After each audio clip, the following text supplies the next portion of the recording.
Lumaki sa marangya at komportabling buhay si Alfred. Ang tatay niyang si Emilio ay nagmula sa mahirap na pamilya. Ngunit dahil sa pagsisikap nito, ay nagawa nitong makaahon sa kahirapan.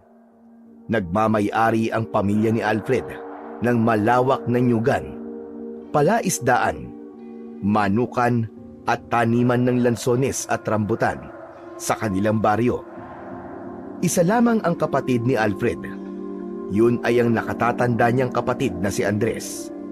Ang kanilang ina naman ay namatay noong binatilyo pa lamang si Alfred dahil sa colon cancer. Dahil bunso, ay lumaki si Alfred na nasusunod palagi ang gusto at luho niya. Hindi niya na itinuloy pa ang kanyang pag-aaral dahil alam niya na kahit hindi siya mag-aral at magtrabaho, ay mabubuhay siya sa dami ng pera ng kanyang ama. Alam ni Alfred na kapag nawala ang kanyang ama, ay dalawa lamang sila ng Kuya Andres niya ang maghahati sa lahat ng ari-arian nito. Hindi man niya nais mamatay ang kanyang ama, ay hindi na siya makapaghintay na mapunta sa kanya ang parte ng kanyang mana. Dumating na nga sa punto na masyado nang sabik si Alfred na makuha ang kanyang mana.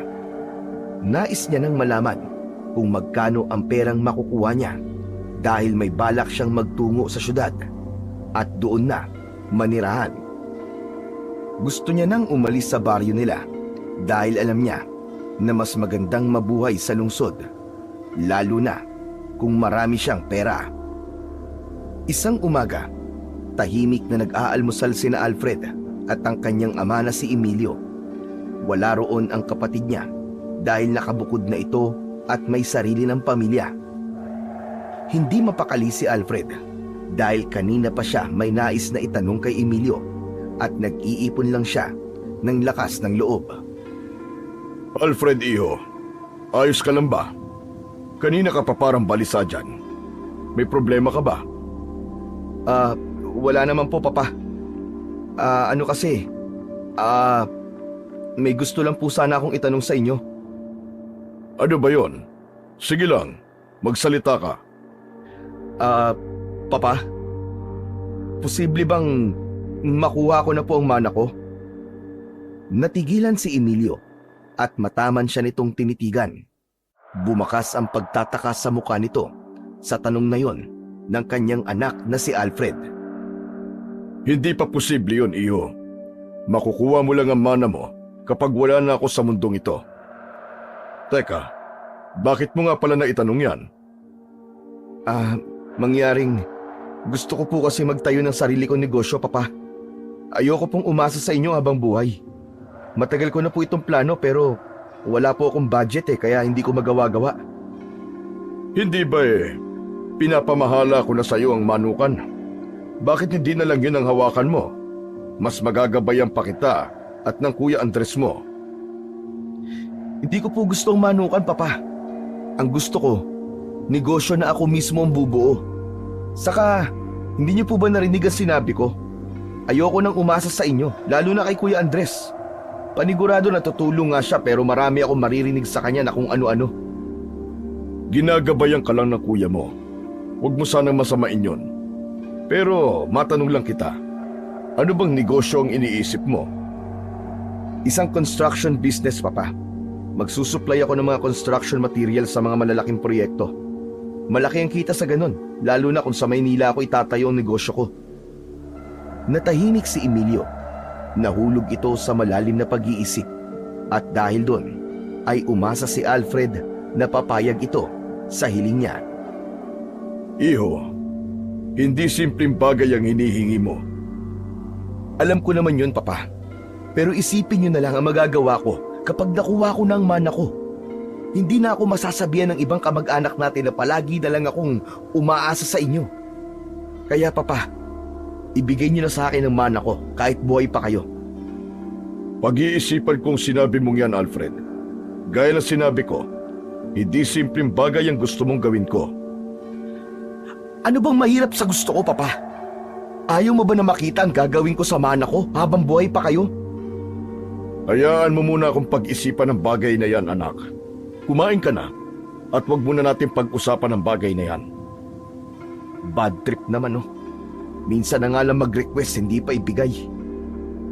Bagamat hindi nakuha ni Alfred ang sagot na gusto niya, ay alam niyang mas mabuti ng pag-iisipan yun ng tatay niya kaysa sa pagtanggi ang nakuha niya. Ngunit sa puso niya, gusto niyang makuha ang mana niya nang hindi na kailangan hintayin pang mawala ang kanyang ama. Hindi na siya makapaghintay na makaalis sa lugar nila at mabuhay sa makulay at magulong syudad. Sa mga sumunod na araw, walang araw na lumipas na hindi binabanggit ni Alfred sa kanyang ama ang tungkol sa kanyang mana. Sa umaga habang nagkakape, sa tanghali habang kumakain, at sa gabi bago matulog. Lagi niyang kinukulit ang kanyang ama. Ngunit kahit na anong gawin niya, nananatiling matigas si Emilio sa kanyang desisyon na pag-iisipan nito ng gusto ang bagay na yon. Isang umaga, pinuntahan ni Alfred ang kanyang amang si Emilio sa nyugan. Kahit na meron itong kausap, ay sumingit siya at tinanong ito tungkol sa kanyang mana. Papa, napag-isipan niyo na po ba? Pinag-iisipan ko pa rin, iho. Huwag mo ko madaliin. 1 linggo ka na nag-iisip pero wala ka pa ring desisyon, Papa. Ano ba mawawala sa'yo kung ibibigay niyo na? Ako naman na magmamana niyan balang araw eh. Paagahin niyo lang ang pagbibigay sa akin. Iho, hindi mo pa naiintindihan ang bigat ng responsibilidad na dala ng mana na yon. Kailangan kong makasiguro na gagamitin mo yun sa tama. Di lumabas din ang totoo. Wala kang tiwala sa akin. Yun na lang ang inihiling ko eh. Hindi niyo pa maibigay. Hindi sa wala kong tiwala sa'yo, iho. Ayoko lang na magkamali ng desisyon dahil may mga maling desisyon na mahirap nang itama. Bakit ba ang tigas niyo, Papa? Para bang ayaw niyo makita akong umasenso ah. Hindi ko man lang maramdaman na sinusuportahan niyo ako. Akala niyo ba wala akong kakayahang tumayo sa sarili kong mga paa? Hindi sa ganoon, Alfred. Ano? Dahil ba gusto niyo akong kontrolin? Gusto niyo bang manatili ako nakakapit sa inyo habang buhay? Ganun ba? Hindi sumagot si Emilio. Tinitigan lang nito si Alfred. Nakita niya sa mga mata ng kanyang ama ang pangunawa imbis na magalit ito sa mga sinabi niya. Ang damot niyo, Papa! Ang damot niyo! Akala ko ba mahal niyo ako? Pero bakit ayaw niyo suportahan ang pangarap ko? Hindi ko kailangan sagutin ang tanong mong yan, iho. Alam mong hindi mo dapat kine-question ang pagmamahal ko sa'yo. Pakiramdam ni Alfred ay mauubusan na siya ng pasensya sa kanyang ama. Paulit-ulit na lang kasi ang pagsasabi nito na pinag-iisipan pa nito ang desisyon niya. Parang sirang plaka ang kanilang usapan at sa bawat pagtanggi ng kanyang ama, lalong tumitindi ang inis ni Alfred. Ilang araw na lang at sasapit na ang ika-27 kaarawan ni Alfred. Sa loob ng ilang araw, hindi na niya muling binanggit ang tungkol sa kanyang mana. Pero sa pagkakataong yun, ay may bago na naman siyang hiling kay Emilio. Nasa hapagkainan silang mag-ama habang pinagsasaluhan ang masarap na hapunan. Habang abala si Emilio sa pagkain, ay bumuntong hininga si Alfred at tumikhim upang kunin ang atensyon ni Emilio. Papa, may gusto po sana akong hilingin sa paparating na birthday ko. Sana naman pagbigyan niyo na ako at wag na kayong tumanggi. Ano ba yon, Alfred? Gusto ko po ng engranding selebrasyon. Yung hindi basta-basta. Engranding selebrasyon? Oo, Papa. Gusto ko na dito ganapin sa mansyon natin. Sa may poolside. Tapos may live band. Gusto ko maraming pagkain. Lechon, seafood buffet, pati imported na alak. Dapat bumabaha. Gusto ko may fire dancers din para mas maganda ang ambience. Iimbitahan ko ang lahat ng mga mayayaman kong kaibigan. Kaya ayoko mapahiya, Papa. Siyempre, kailangan may mga VIP guests. Yung mga kakilala nating negosyante at politiko, iimbitahin ko na rin. Napataas ang kilay ni Emilio na para bang hindi ito sigurado kung seryoso o nagbibiro lang si Alfred. Sandali lang, iho. Parang masyado naman yatang magarbo yan para sa isang kaarawan. Ayaw mo bang magbakasyon na lang sa ibang bansa? Deserve ko naman siguro yun, Papa. Hindi ba hanggang ngayon wala pa rin kayong desisyon sa request ko na makuha ng mana ko? Baka naman pati sa request ko na engranding birthday celebration biguin niyo pa rin ako. Tahimik lang si Emilio na nakatingin kay Alfred. Alam ni Alfred na pinag-iisipan nito ang kanyang sinabi. Kung hindi niyo man ako matulungan sa pangarap kong negosyo, at least hayaan niyo ako mag-celebrate ng birthday ko sa paraang gusto ko. Isang beses lang naman ito sa isang taon, Papa. Pag-iisipan ko, pero umasa ka na magse-celebrate tayo ng birthday mo dito mismo sa mansyon. Pero hindi ko may papangako na maibibigay ko ang gusto mo sa araw na yon. Hanggang sa sumapit na ang gabi ng kaarawan ni Alfred, lahat ng request niya ay ibinigay ni Emilio, kaya masayang masaya siya. Tulad ng kanyang hiniling, ginanap yon sa mansyon nila sa may poolside. Merong live band at samot-saring pagkain, merong lechon at seafood buffet. Dumating ang kanyang mga dating kaklase, ibang kilalang negosyante at maging mga politiko na inimbitahan niya. Halos buong gabi siyang nagpakasaya, uminom ng mamahaling alak at nakipagkwentuhan sa kanyang mga bisita. Ngunit sa kabila ng lahat ng kasiyahan, isang bagay ang inaasahan niyang matatanggap mula sa kanyang ama, isang mamahaling regalo.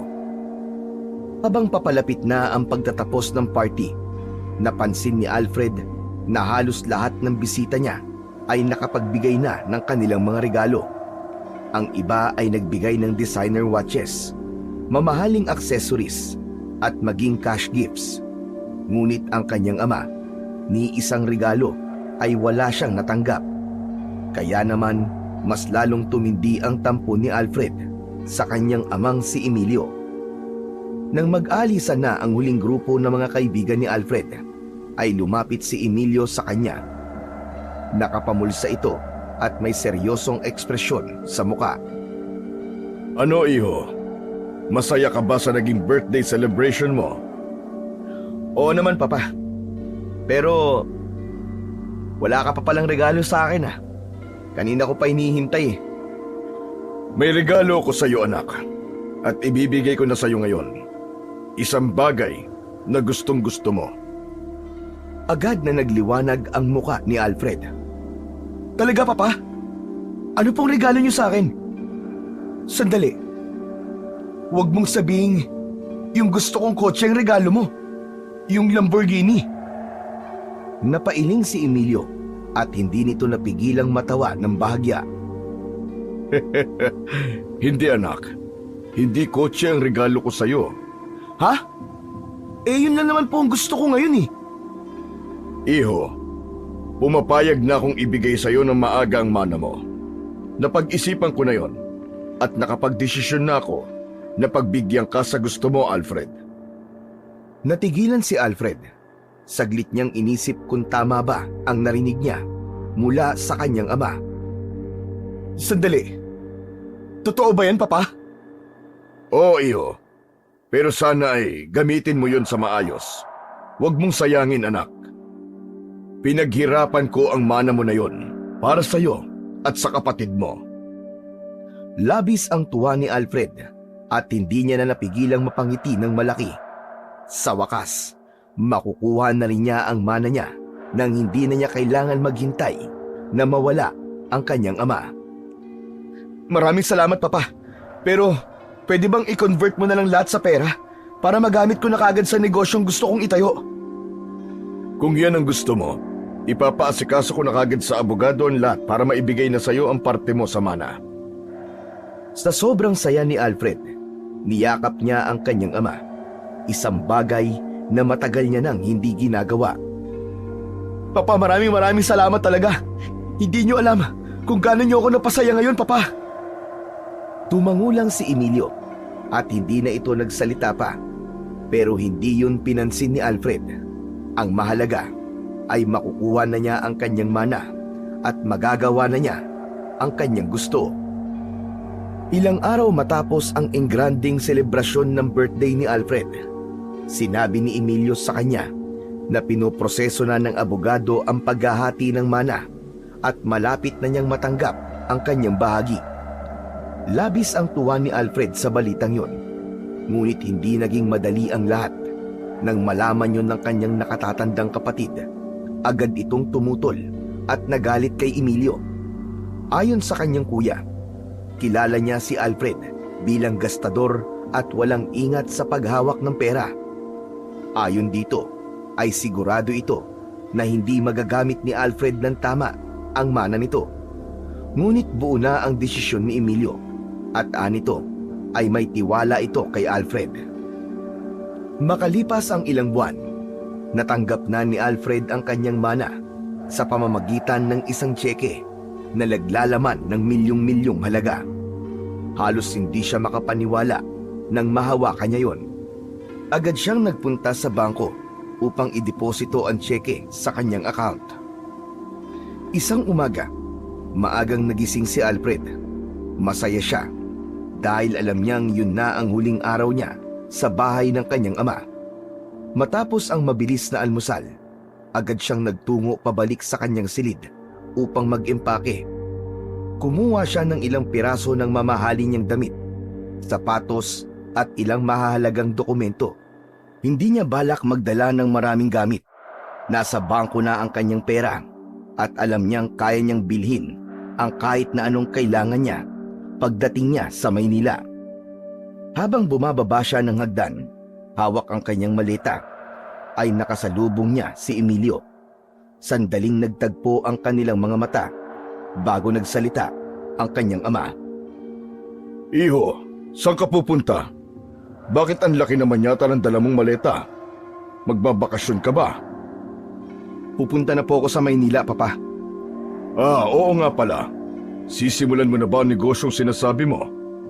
Opo. Iyo, ibinigay ko sa iyo ang mana mo dahil may tiwala ako sa iyo. Sana gamitin mo yun na maayos at huwag mong hayaan na mauwi sa wala ang pinaghirapan ko ng ilang taon. Natigilan si Alfred sa kanyang narinig. Hindi niya nagustuhan ang tono ng kanyang ama na para bang duda pa rin ito sa kanya. Pambihira. Kung talaga may tiwala ka sa akin, bakit mo pa kailangang ipaalala yan? Para kasing hindi ka sigurado kung kaya kong hawakan ang sarili kong pera eh. Sana hindi mo na lang ibinigay ang mana ko kung ganyan din lang naman ang mga sasabihin mo sa akin, Papa. Bahagyang napabuntong hininga si Emilio. Iho, hindi yun ang ibig kong sabihin sa iyo. Tama na, Papa. Huwag na natin pag-usapan yan.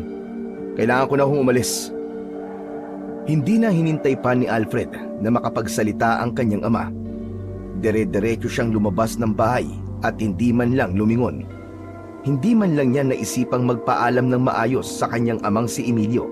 Sa puntong yon, ang tanging nasa isip niya ay ang bagong buhay na naghihintay sa kanya sa syudad.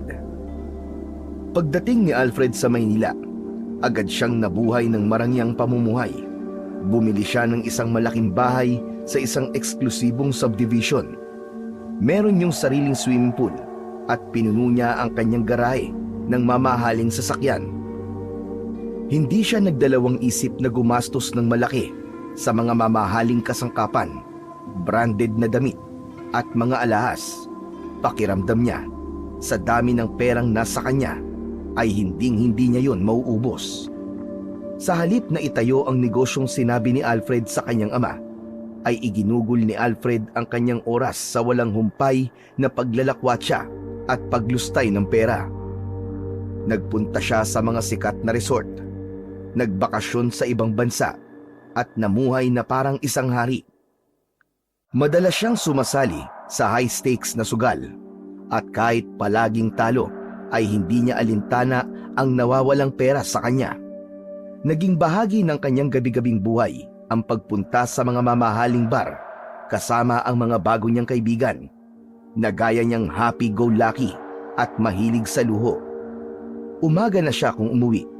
Lasing at pagod si Alfred sa walang katapusang kasiyahan. habang patuloy na nababawasan ang kanyang milyong-milyong yaman. Makalipas ang mahigit 1 taon na walang habas na paggasta, doon lang napagtanto ni Alfred na wala na siyang natirang pera. Nang tingnan niya ang kanyang bank account, halos hindi siya makapaniwala na 1 taon lang ang lumipas, pero ubos na ang milyon-milyon niyang yaman na ipinamana sa kanya ng kanyang ama. Wala siyang ibang nagawa kundi ibenta ang kanyang bahay sa napakababang halaga, pati na rin ang kanyang mga mamahaling sasakyan.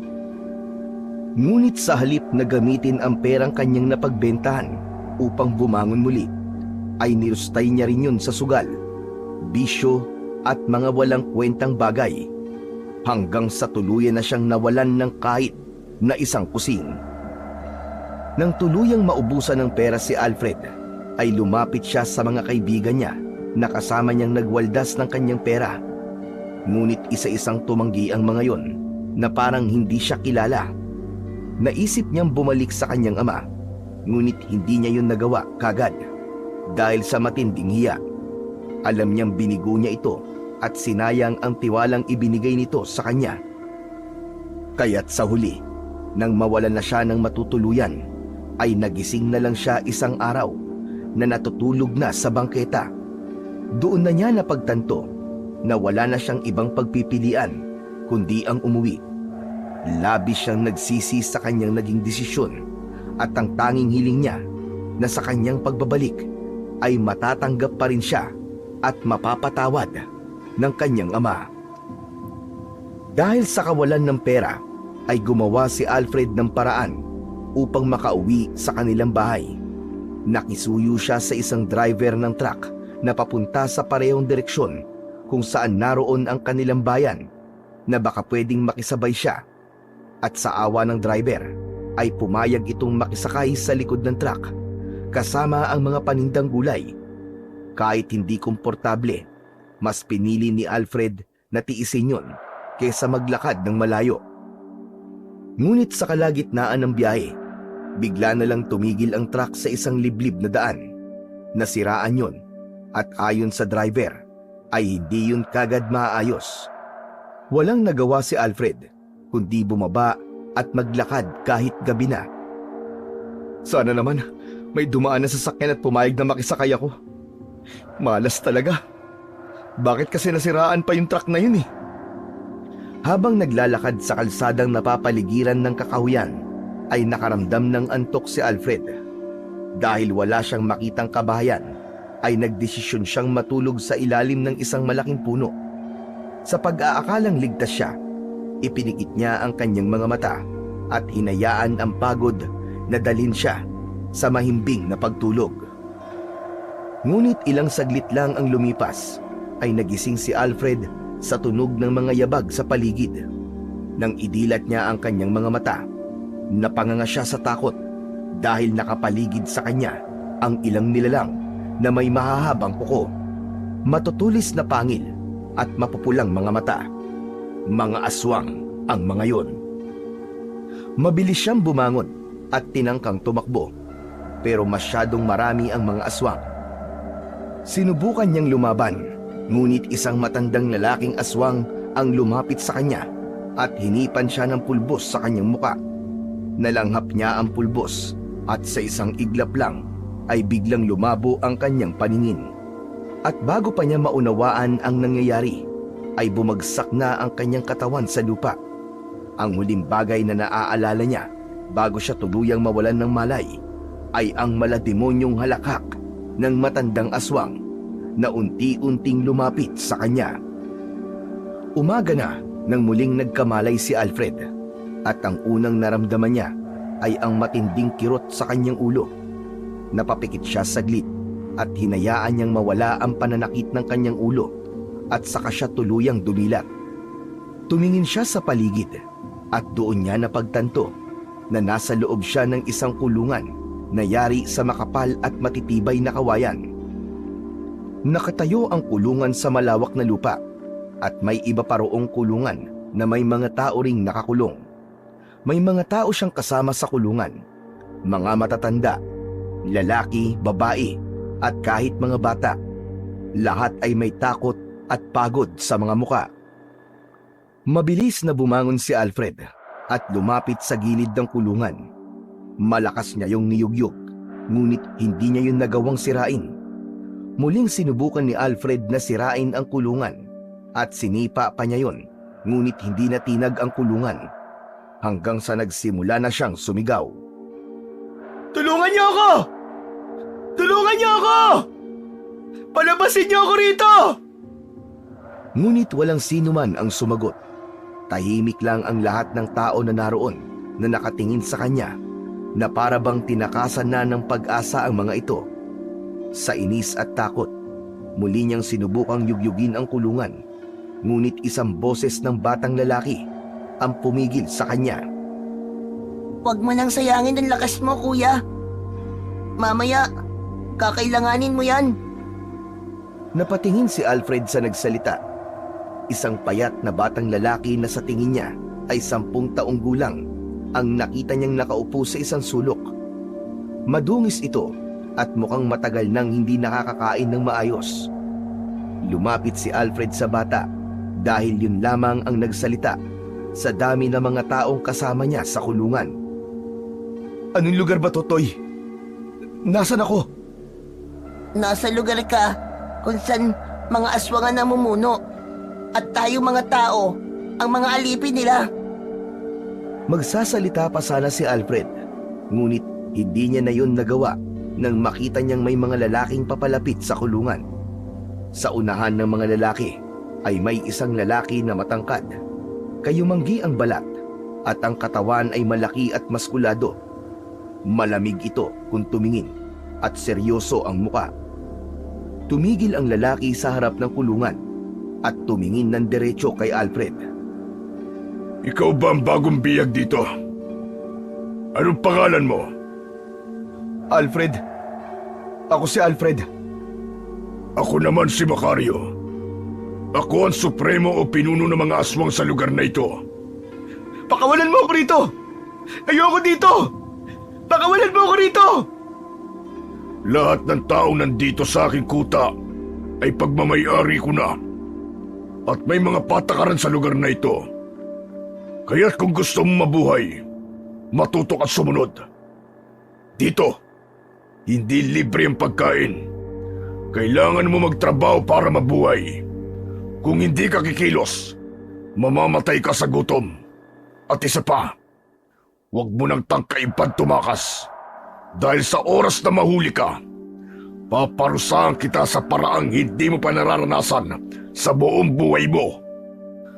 Napaisip ng mabilis si Alfred. Alam niyang wala siyang laban kung tatangkain niyang tumakas. Kaya sinubukan niyang magbakaawa sa ibang paraan. "Ang tatay ko! Mayaman ang tatay ko! Kung gusto mo ng pera, bibigyan kita ng kahit magkano!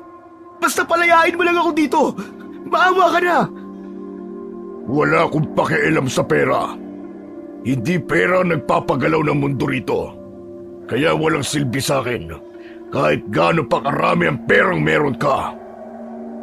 Matapos yun, ay tumalikod na si Macario at naglakad palayo kasama ang mga tauhan nito. Naiwan naman si Alfred na nakaupo sa lupa. Hindi pa rin siya makapaniwala sa sinapit niya. Wala na siyang pera, wala siyang kakampi, at ngayon, isa na siyang alipin ng mga aswang. Makalipas ang ilang sandali, ay bumukas ang kulungan at agad na pumasok ang ilang lalaki na may hawak na matatalim na itak at mahahabang sibat. Itinulak ng mga ito ang mga nakakulong palabas at pinapila ang bawat isa habang may matinding takot na nakapaskil sa kanilang mga muka. Tahimik ang lahat at takot na takot kahit walang sinasabi ang mga bantay. Maya-maya pa ay naglakad na ang lahat at nakisabay na lang si Alfred dahil wala siyang ideya kung ano ang gagawin nila. Habang naglalakad, nasilayan ni Alfred ang paligid. Malawak ang lupain at sa di kalayuan ay may taniman na mga gulay. Doon din nila ang ilan sa mga bihag kabilang na si Alfred. Hindi nagtagal ay nagsimula ng kumilos ang mga tao. May ilan na nagsimulang magbungkal at magtanim ng gulay, habang ang iba naman ay inaayos ang ilang sira sa mga kubo na naroon. Meron ding nagbubuhat ng malalaking kahoy para yung isang maliit na pamayanan. Ngunit ramdam ni Alfred na yun ay isang piitang walang kalayaan. Sa gitna ng pagmamasid ni Alfred ay lumapit sa kanya ang batang si Toti na may hawak na pambungkal ng lupa. Kuya Alfred, kailangan mong kumilos. Kung hindi ka magtatrabaho, hindi ka makakakain mamayang gabi. Ito ang pambungkal ng lupa oh. Magbungkal ka para makita ng mga aswang na kumikilos ka. Nagpapatawa ka ba? Hindi ako kailanman nagbungkal ng lupa. Wala akong balak gawin yan. Kuya Alfred, wala kang pagpipilian. Kung gusto mo mabuhay dito, matuto kang makisama at magtrabaho. Hindi sumagot si Alfred. Tinignan niya ang mga aswang na nasa anyong tao na nakabantay sa hindi kalayuan. Hindi niya pa rin matanggap ang kanyang sitwasyon. Hindi ako magtatagal dito at gagawa ko ng paraan upang makaalis at makabalik sa mansyon namin. Marami na nagtangkang umalis sa lugar na to, Kuya Alfred. Pero wala pa nagtatagumpay. Yung iba, napaparusahan ng sobra. May iba rin na pinatay ng mga aswang at ibinaon sa lupa. Nanlamig si Alfred sa kanyang narinig. Hindi niya maiwasang makaramdam ng takot. Pero hindi niya hinayaang lamunin siya ng takot na yon at patuloy niyang inisip na kailangan niyang makaalis sa impyernong lugar na yon. Lumayo si Alfred sa bata at nagtungo sa ilalim ng isang matandang puno. Umupo siya sa ilalim nun upang makaiwas sa nakakapasong sikat ng araw. Pinanood niya ang mga taong abala sa pagtatrabaho. Pinagmamasdan niya ang bawat galaw ng mga yon, ang mga pawisang muka, ang mabibigat na kilos, at ang pangamba sa kanilang mga mata. Habang nag-iisip ng paraan upang makatakas, nagulat si Alfred nang lumapit sa kanya si Macario. Matalim ang mga titig na ibinato niya sa lalaki. Kung ako sa'yo, magtatrabaho na ako. Huwag mo akong itulad sa mga taong ginagawa niyong alipin dito. Hindi ako pinalaki ng tatay ko para maging alipin. Kung ano man ang buhay mo sa labas, kalimutan mo na yon. Dito, isa kang alipin. Isa ka ng pag-aari ko. Nagngit-ngit ang mga mata ni Alfred, ngunit hindi siya natinag. Sa halip, tumayo siya at hinarap si Macario ng buong tapang. Para sabihin ko sa'yo, hindi ako magtatagal dito. Makakaalis din ako sa lugar na ito. Tignan na lang natin kung hanggang saan ang tapang mo. Nakangising lumayo si Macario at iniwan si Alfred na lalong nag-apoy ang damdamin. Alam niyang hindi magiging madali ang pagtakas niya, pero mas lalong hindi siya papayag na manatili sa impyernong lugar na yon. Maghapon na walang ginawa si Alfred, kundi ang panoorin ang mga taong nagpapakahirap sa ilalim ng tirik na araw. Pawis na pawis ang mga ito habang nagbubungkal ng lupa, nagtatanim at nagbubuhat ng mabibigat na kahoy para sa mga kubo. Ang iba naman ay patuloy sa paggawa ng kung ano-anong kailangang tapusin na waring sanay na sa ganoong kalakaran. Samantala, si Alfred ay nakaupo lang sa ilalim ng isang puno. Patuloy siyang nag-iisip kung paano makakatakas sa lugar na yon, pero wala siyang maisip na paraan. Hindi nagtagal ay nakaramdam na siya ng pagkalam ng sikmura, ngunit wala siyang nakitang kahit na anong pagkain. Ang tanging bagay na napansin niyang pwede niyang ilaman sa kanyang tiyan ay ang tubig mula sa isang bukal kung saan umiinom ang ibang tao. Wala siyang nagawa kundi magtungo roon upang uminom ng tubig at pansamantalang maibsan ang kanyang gutom na nararamdaman. Nang magsimulang lumubog ang araw, ay tumigil na sa trabaho ang mga tao. Isa-isang pumila ang mga yon sa isang lugar kung saan may namimigay ng pagkain. Napansin ni Alfred na sa unahan ng pila ay may mga nilagang kamote at saging na inaabot sa bawat tao ng isang babae na seryoso ang muka at may mahabang itim na buhok. Nakita niya na pagkakuha ng mga tao sa kamote at saging ay kagad na kinakain ng mga ito dahil sa gutom. Agad na pumila si Alfred at sinabayan ang iba habang unti-unting lumalapit sa pinagmumulan ng pagkain. Sa bawat takbang, mas lalo niyang naramdaman ang panghihina ng kanyang katawan dahil maghapon na puro tubig lang ang inilalaman niya sa kanyang sikmura. Hanggang si Alfred na nga ang nasa unahan ng pila. Iniabot niya ang kamay upang kunin ang dapat sana ay para sa kanya. Ngunit ang babaeng namimigay ng pagkain ay tumigil at tumingin lang sa kanya ng walang emosyon. Hindi ito nagsalita, hindi gumalaw, at hindi siya inabutan ng pagkain. Ano tinutunga-tunga mo dyan? Akin ang pagkain ko, gutom na ako. Hindi pa rin nagsalita ang babae hanggang sa lumapit na si Macario habang may nakakalokong ngisi sa muka.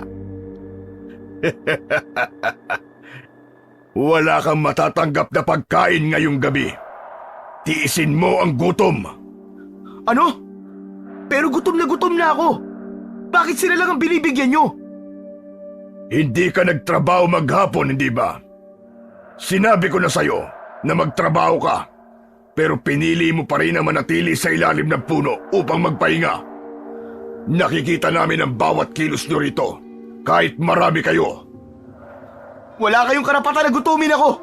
Bigyan niyo ako ng pagkain ngayon din. Kung ayaw mong maparusahan, bumalik ka na sa kulungan mo. Dahil kahit maglupasay ka dyan, ay wala kang pagkain na matatanggap. Gigil na gigil si Alfred ng mga sandaling yun. Gusto niyang sumigaw at magwala, pero alam niyang walang saysay kung gagawin niya yon. Wala siyang laban sa mga bumihag sa kanya. Galit na galit siyang lumayo sa pila habang pinipigilan ang sarili na sumabog sa galit. Isang lalaking may dalang sibat ang sumunod kay Alfred upang siguraduhin na babalik siya sa kanyang kulungan. Wala siyang nagawa kundi maglakad pabalik sa loob ng kulungan. Umupo siya sa isang sulok at naramdaman niyang unti-unti siyang nilamon ng kanyang galit at gutom. Makalipas ang ilang minuto, isa-isa nang pumasok ang ibang tao sa kulungan. Lahat ay pagod at kulang na lang ay gumapang sa bigat ng maghapong trabaho. Ang bawat isa ay naghanap ng mahihigaan, kaya naging masikip na ang kulungan na mas lalong ikinairita ni Alfred. Hindi alam ni Alfred kung paano natitiis ng mga naroon na mahiga sa matigas na kahoy na siyang sahig ng kulungan. Si Alfred na nakaupo sa isang sulok ay hindi pa rin makapaniwala sa kanyang sitwasyon. Masama ang loob niya dahil sa galit, gutom at panghihina. Hindi pa rin niya matanggap na hindi siya nabigyan ng pagkain. Maya-maya pa, lumapit sa kanya ang batang si Toti na palagi siyang kinakausap. Sinabi ko naman kasi sa'yo magtrabaho ka. Ako nga pala si Toti. Wala akong pakialam kung anong pangalan mo. Lumayo ka nga sa akin. At baka sa'yo ko pa maibunto ng galit ko. Napabuntong hininga si Toti at parang hindi ito nagulat sa sagot ni Alfred. Dapat kasi, nakinig ka na lang sa akin kanina, kuya. Sabi ko na sa'yo magtrabaho ka. Sa lugar na to, kapag hindi ka nakita ng mga aswang na nagtatrabaho maghapon, wala kang pagkain sa gabi. Napalunok si Alfred. Alam niya yon, pero hindi niya inakalang totoo talaga. Naiintindihan ko naman, Kuya Alfred. Halos lahat ng unang beses na dumating dito, hindi rin kaagad nagtatrabaho. Gaya mo, akala nila, madali silang makakatakas sa lugar na ito. Hindi mo ako naiintindihan Buong buhay ko, hindi ko kailangan magtrabaho para sa pagkain. Mayaman kami. Mayaman na mayaman kami. Dito, kuya, walang mayaman, walang mahirap. Lahat tayo dito alipin. Lahat tayo ay nasa ilalim ng mga aswang, lalo na si Macario. Masasanay ka rin, Kuya Alfred. Lahat kami ay ganyan din kami nung una, kuya. Iniwanan na siya ni Toti at bumalik na sa kabilang sulok. Patuloy na umaalingaw-ngaw sa isip ni Alfred ang sinabi ni Toti na masasanay din siya. Pero wala siyang plano na masanay gaya ng mga taong naroon dahil naniniwala siya na hindi siya magtatagal sa impyernong lugar na yon. Hindi siya alipin, hindi siya dapat naroon at gagawin niya ang lahat para makaalis. Sa paglipas ng mga oras ay mas lalong naramdaman ni Alfred ang matinding gutom na pumipiga sa kanyang sikmura. Bigla siyang napabangon at mahigpit niyang hinawakan ang kawayan na nagsisilbing rehas sa kulungan na yon. Hayop kayo! Pakawalan niyo ako rito! Hindi ako dapat nandito! Pakawalan niyo ako! Gusto ko nang umuwi sa amin! Pakawalan niyo ako! Sumigaw si Alfred ng paulit-ulit. Walang tigil niyang inuga ang kulungan. Pinagsisipa niya yon upang kunin ang atensyon ng mga aswang na bumihag sa kanya. Hindi ako isang alipin! Naririnig niyo ba ako? Mga halimaw kayo! Pakawalan niyo ako rito! Pakawalan niyo ako! Dahil sa kanyang ingay, nagsimulang magising at mairita ang ibang bihag. Ilang saglit pa, isang lalaki ang tumayo at lumapit sa kanya. Pinatigil siya nito at sinabihan na tumahimik, pero hindi ito pinansin ni Alfred. Sa halip, mas lalo pa siyang nagwala. Mga hayop kayong lahat! Hindi ako katulad nyo! Hindi ako halipin! Pakawalan niyo ako rito! Pakawalan niyo ako! Nagsimula ng mag-usap-usap ang ibang bihag hanggang sa isang lalaki ang biglang sumugod at malakas na sinuntok si Alfred sa muka. Natumba siya at bago pa siya makatayo ay may isa pang sumipa sa kanyang tagiliran. Sunod-sunod na sapak at tadyak ang inabot ni Alfred mula sa mga bihag na naiirita na sa kanyang ingay. Nang tumigil ang mga yon sa pangbubugbog kay Alfred, ay nakahandusay na siya sa sahig na kahoy. Masakit ang buong katawan niya at hindi niya na magawang makagalaw. Nakita niya ang mga taong may hawak na sibat at itak kanina na unti-unting nagbago ang anyo. Ang balat ng mga yon ay tinubuan ng mas makapal na balahibo. Namula ang mga mata at tinubuan ng matutulis na kuko. Ang ngipin ng mga yon ay naging parang malalaking ngipin ng lagari na parang kayang pumunit ng laman. Sa isang iglap ay naging aswang ang mga bantay nila. At sa pinakagitna, nakita ni Alfred si Macario na nasa anyong aswang na rin. Mas malaki yun kumpara sa ibang aswang na naroon.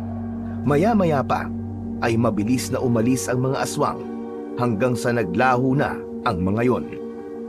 Nagulat si Alfred nang bigla niyang narinig ang boses ni Toti sa tabi niya. Sasalakay na naman sila sa bayan para maghanap ng pagkain o panibagong dagdag na bihag. Nanlamig ang katawan ni Alfred. Doon na tuluyang pumasok sa kanyang utak ang sitwasyon niya. Wala siya sa isang ordinaryong piitan. Doon ay hindi na magiging kagaya ng dati ang buhay niya. At napagtanto niya na kung nais niyang mabuhay ay kailangan niyang sumunod kina Macario at sa iba pang mga aswang. Kinabukasan ng umaga, nang magising si Alfred, ay ramdam pa rin niya ang sakit ng katawan niya mula sa bugbog na inabot kagabi. Masakit ang bawat galaw niya at parang pinipiga ang kanyang sikmura dahil sa gutom. Pero higit sa lahat, ang kanyang isipan ang pinakaapektado. Sa pagkakataon na yon, ay sumiksik na sa utak niya ang katotohanan na ang mga bumihag sa kanya ay mga aswang at hindi ordinaryong mga tao, at ginagamit silang mga alipin upang maramdaman ng mga ito na sa lugar na yon ay ang mga aswang ang mas nakakataas kaysa sa tao. Nanginginig na tumayo si Alfred at nakita niya ang ibang mga bihag na tahimik na lumalabas ng kulungan para magsimulang magtrabaho. Ang iba naman ay halatang pagod at lupaypay pero walang umangal. Alam ni Alfred na wala siyang ibang pagpipilian kundi ang kumilos na rin gaya ng mga bihag. Kung hindi siya magtatrabaho, wala naman siyang makakain. Hindi niya na kaya pang magutom ulit ng isa pang araw. Pinilit niyang lumabas ng kulungan kasabay ng ibang mga bihag. Sa unang pagkakataon, lumakad siyang walang pagmamataas, kayabangan at walang reklamo. Pagdating ni Alfred sa malawak na lupain, ay hinawakan niya ang isang lumang asarol habang tumutusok sa balat niya ang matinding sikat ng araw. Sinimulan niyang bungkalin ang matigas at tuyo na lupa. Nagpatuloy si Alfred hanggang sa natumba siya dahil sa sobrang gutom at pananakit ng katawan. Halos magdilim na ang paningin niya. May lumapit sa kanya na isa sa mga tauhan ni Macario at agad nitong itinutok ang dulo ng hawak nitong sibat sa kanya. Galit nitong sinabi na tumayo siya at bawal siyang magpahinga. Hindi ako nagpapahinga. Nangihina ang katawan ko sa gutom. Ngunit hindi man lang nagpakita ng awa ang lalaki kay Alfred. Mas lalo nitong idiniin sa katawan niya ang dulo ng sibat na para bang sinasabi nito na kapag hindi pa siya kumilos ay masasaktan talaga siya. Napakagat ng labi si Alfred. Napatingin siya sa paligid at ang ibang bihag ay tahimik na nagtatrabaho at walang sino mang lumilingon sa kanya. Napagtanto niya na walang tutulong sa kanya sa pagkakataon na yon. Kaya wala siyang nagawa kundi ang bumangon. Marahan niyang iniangat ang sarili mula sa lupa. Napilitan siyang bumalik sa pagbubungkal. Kahit pa ang bawat kilos niya ay tila pagsaksak ng kutsilyo sa kanyang mga kalamnan. Sa unang pagkakataon sa kanyang buhay, napagtanto ni Alfred na maaaring yun na ang bago niyang mundo. At kung gusto niyang mabuhay, ay kailangan niyang sumunod sa mga aswang at magtrabaho. Nang palubog na ang araw, ay huminto na sa pagtatrabaho ang mga bihag. Isa-isang nagtungo ang mga ito sa mahabang pila kung saan ibinibigay ang pagkain para sa kanila. Ang ilan ay pagod na pagod, ang iba naman ay tila sanay na sa ganoong sistema. Si Alfred ay dahan-dahang lumakad papunta sa dulo ng pila. Masakit pa rin ang buong katawan niya at nanghihina na siya nang dahil sa sobrang gutom. Pinagmasdan niya ang unti-unting paggalaw ng pila habang ang kanyang sikmura ay kumakalam. Hindi na siya makapaghintay na makakuha siya ng ilang piraso ng nilagang kamote at saging. Maya-maya pa ay narinig niya ang boses ni Toti sa likuran niya. Kuya Alfred, kumusta ka na? Talagang tinatanong mo pa kung kumusta na ako. Matapos akong bugbugin habang gutom at pagkatapos ay pinilit pang magtrabaho maghapon. Malamang hindi ako okay. Naiintindihan ko naman kung bakit ka binugbog ng mga tao. Oras yun ng pahinga nila eh. Tapos ang ingay mo pa. Yun na nga lang kasi ang oras na makapagpapahinga ang lahat, kuya. Sandaling natigilan si Alfred at hindi na siya nakasagot kay Toti. Alam niyang may punto si Toti. Hindi nagtagal, si Alfred na ang nasa unahan ng pila. Mabilis niyang kinuha at inabot ang nilagang kamote at saging na saba. Pagkaalis niya sa pila, ay walang pag-aalinlangan na kinain niya ang mga yon. Lunok lang siya ng lunok at halos hindi niya na nagawang ngumuya dahil sa labis na gutom. Pero nang matitigan ni Alfred ang hawak niyang pagkain, ay dun siya natigilan. Gutom na gutom niyang kinain ang simpleng pagkain na parang hayop na matagal nang hindi pinapakain. Bigla niyang naalala ang marangyang hapunan na normal na sa kanilang mansyon. Tapos ng sandaling yun, ay nilagang kamote at saging na sabalang ang kinakain niya na kailangan pa niyang paghirapan ng buong maghapon.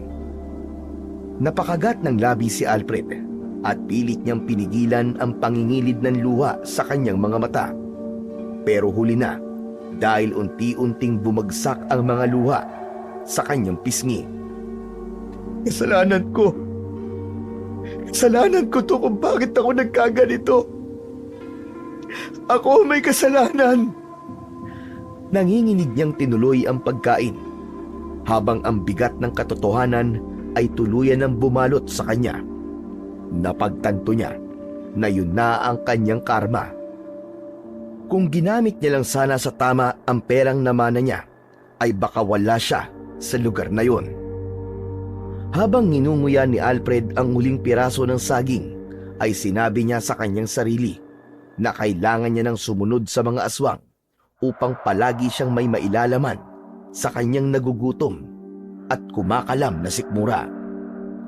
Sa paglipas ng mga araw, unti-unting naunawaan ni Alfred na wala siyang ibang pagpipilian kundi ang sumunod sa mga utos ng mga aswang upang mabuhay. Kahit labag sa loob niya, kailangan niyang tanggapin ang realidad ng kanyang sitwasyon.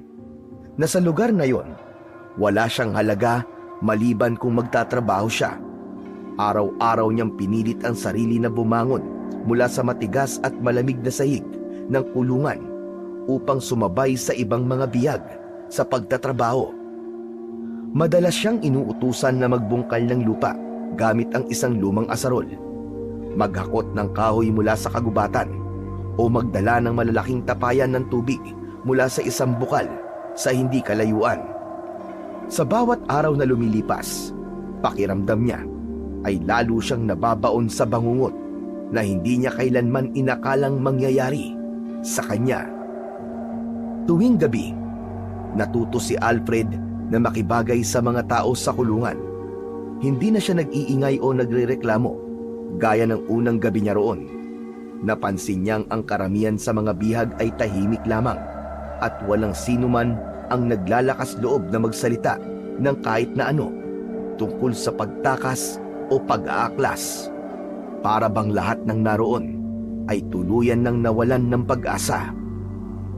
Ngunit kahit pa natutunan na ni Alfred na sumunod at magtiis, hindi pa rin niya inalis sa isip niya ang isang bagay: ang makatakas sa malaimpyernong lugar na yon.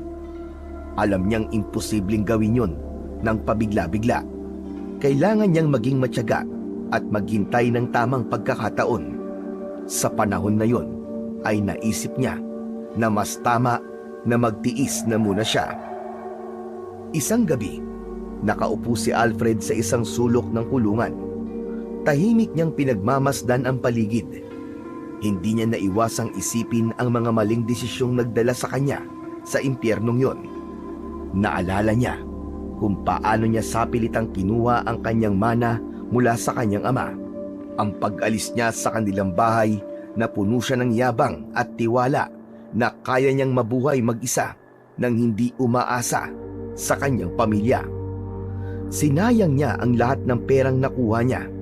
Nilustay sa luho at bisyo hanggang sa maubos yun nang hindi niya namamalayan. Hanggang sa dumating na nga ang araw na wala na siyang matakbuhan at napadpad na siya sa isang lugar na kailanman ay hindi niya inakala na meron pala sa mundo. Alam ni Alfred na wala siyang dapat ibang sisihin kundi ang kanyang sarili. Lumingon siya nang maramdaman ang isang presensya sa tabi niya. Si Toti yun. Tulad ng dati, ang bata ay tila palaging nasa paligid niya at laging may gustong sabihin. Kuya Alfred, mukhang natanggap mo na isa ka ng alipin ng mga aswang. Maganda yan, para hindi ka na magutom. Sa ngayon, nakikisama lang ako sa kanila. Pero hindi ibig sabihin nun na nawalan na ako ng pag-asa. Makakaalis pa rin ako sa lugar na to, Toti. Itaga mo yan sa bato. Kung binabalak mo na namang tumakas, Kuya Alfred, wag mo nang ituloy. Wala pang nakakatakas dito ng buhay. Yung iba, hindi na namin nakita ang katawan. May iba pa nga na pinatay sa harap namin para matakot din kami. Sigurado ka bang gusto mo matulad sa kanila? Nagtagpo ang kanilang mga mata. Napakuyom ang kamao ni Alfred. Toti, sisiguraduhin kong hindi ako matutulad sa kanila. Pagpaplanuhan ko ng mabuti ang pagtakas ko rito. Hindi na lang nagsalita si Toti. Sa kabila ng babala ng bata, ay hindi pa rin naupos ang pag-asa niya na makakatakas siya sa lugar na yon ng mga aswang. Isang umaga, isa si Alfred sa mga nautusan ng mga aswang na kumuha ng kahoy na panggatong sa gubat. Nagtungo siya roon bitbit ang isang matalim na itak. Kasama niya ang ilang bihag. Malapit lang sa kanila ang mga bantay habang tinitignan ang bawat galaw nila. Sa paghahanap ng panggatong ay hindi na malayan ni Alfred na napalayo na siya sa ibang mga bihag hanggang sa nakita niya sa pagitan ng mga punong kahoy ang isang makipot na daan na bahagyang natatabunan ng mga sanga at dahon. May kung anong kakaibang naramdaman si Alfred sa bahaging yun ng gubat. Parang may humihila sa kanya upang magtungo siya roon. Sinulyapan niya ang mga kasama niya na abala pa rin sa kanilang ginagawa. Napalunok si Alfred bago marahang naglakad palapit sa makipot na daan. Pero bago pa siya makalapit ng gusto, ay may lumapat na malamig na bagay sa kanyang batok. Napahinto siya at nakaramdam siya ng kilabot na gumapang sa kanyang katawan. Dahan-dahan siyang lumingon. Isang bantay ang nasa likuran niya habang nakatutok ang hawak nitong matulis na sibat sa kanyang batok. Hoy! Hindi maaaring magtungo at sino man sa inyo dyan! Bakit? Ano bang meron dyan? Huwag ka na magtanong! Basta tandaan mo, kapag nakita kitang muli sa bahaging ito ng gubat, ikaw mismo magiging sunod na panggatong! Muling nanlamig ang katawan ni Alfred. Hindi niya na hinintay pan lumalim ang usapan. Marahan siyang umalis sa parting yun ng gubat at bumalik sa lugar kung saan naroon ang ibang bihag. Nang bumalik ang atensyon ni Alfred sa pagputol ng kahoy, ay hindi niya naiwasang mapatingin muli sa makipot na daan. Hindi mawala sa isip niya ang tanong kung anong meron sa bahaging yun ng gubat at bakit mahigpit na ipinagbabawal ang pagpunta roon. Kinabukasan ng umaga, maagang sinimulan ni Alfred ang kanyang gawain tulad ng nakagawian sa mga nakalipas na araw. Hawak ang isang lumang pala, buong puwersa niyang binungkal ang matigas na lupa. Sa sandaling yun, ay patuloy na iniisip ni Alfred ang makipot na daan sa gubat. Patuloy ang pagtatanong niya sa kanyang sarili kung bakit bawal ang magtungo roon. Napansin ni Alfred si Toti na abala sa pagtatanim. Pasimple siyang lumapit dito habang patuloy sa pagtatanim ang bata. Toti, may itatanong sana ako sa iyo eh. Ano yon, Kuya Alfred? Alam mo ba yung kung ano nasa dulo ng makipot na daan sa gubat? Natigilan si Toti at saglit na tumingin kay Alfred, saka muling ipinagpatuloy ang pagtatanim. Bakit mo naitanong, Kuya Alfred? Wala lang. Napunta kasi ako rong kahapon habang kumukuha ako ng panggatong. Tapos sabi sa akin ng isang bantay, bawal daw magpunta ron. Sa pagkakaalam ko, papunta raw yun sa lugar ng mga engkantada. Noon, may isang alipin na nagtangkang pumunta ron. Bumalik siya pero wala na siya sa sarili niya. Wala na siya sa katinuan. Simula nun, wala nang sumubok pag lumapit sa bahaging yun ng gubat. Kaya kung ako sa'yo, kung ayaw mo mabaliw, ay huwag ka nang pumunta ron. Baka pagdaroan ka pa ng mga engkantada. Napalunok si Alfred. Lumayo na siya kay Toti bago pa mapansin ng mga bantay na nag-uusap sila. Nang bumalik si Alfred sa pagbubungkal ng lupa, ay hindi pa rin nawala sa isip niya ang tungkol sa lugar na yon. Naisip niya na kung talagang delikado sa lugar na yon, ay bakit hindi na lang bantayan ng mga aswang. Wala kasi siyang nakitang aswang na nagbabantay doon. Naisip niya na hindi lang ang mga tao ang hindi pwedeng magtungo roon, kundi maging ang mga aswang. Sa mga sumunod na araw, palihim na nagtungo si Alfred sa ipinagbabawal na bahagi ng gubat sa tuwing nagkakaroon siya ng pagkakataon. Sinigurado niyang hindi siya napansin ng mga bantay habang dahan-dahang nilalakbay ang makipot na daan.